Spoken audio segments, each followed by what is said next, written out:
Hello everybody, good morning to you. I'm down at the Old Harbour here in Hermanus. And if you think that I am surrounded by ancient Roman ruins, let me hasten to correct you.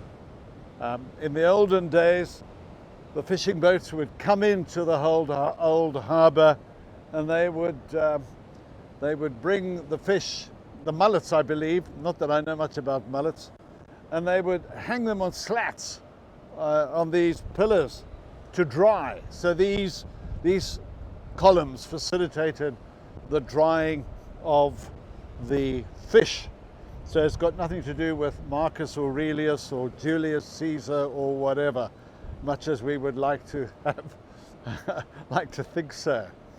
Anyway, so 31st of August, and I've got the next 5 days here in and around this place. So I thought, well, what can I do in 5 days? Well, let me just very, very briefly, and when I say briefly, I mean seriously briefly, take you through the book of Philippians, and which happens to be my favorite book of the New Testament. Paul writing Philippians, he's in jail, and he's probably in Rome, and he writes this incredibly positive letter to the Christians in this community, this town called Philippi.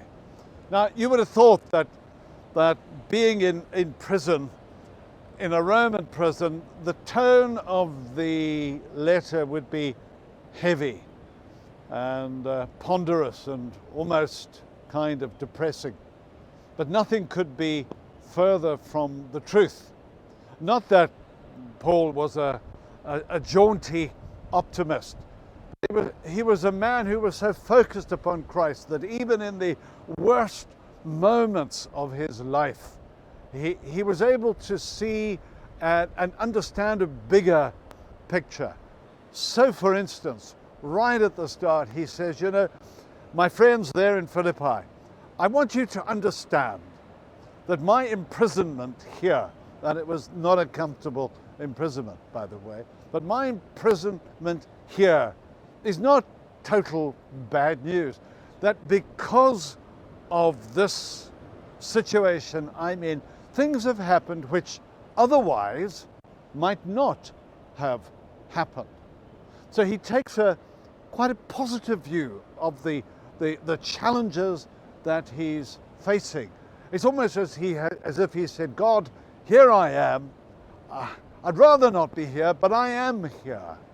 But I'm asking you that I won't waste this time of my life, that somehow you will use the events that I'm going through, as difficult as they may be, for your honor and glory. And he goes on to say that because of me being in prison, the gospel of Jesus Christ has gone and into areas and new places which otherwise it might never have had the opportunity of reaching.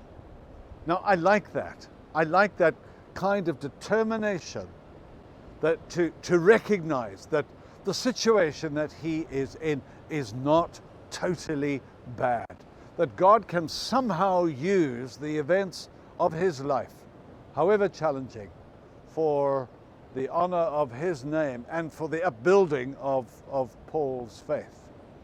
And that is what faith is. Faith is not the belief that môre sal alles regkom.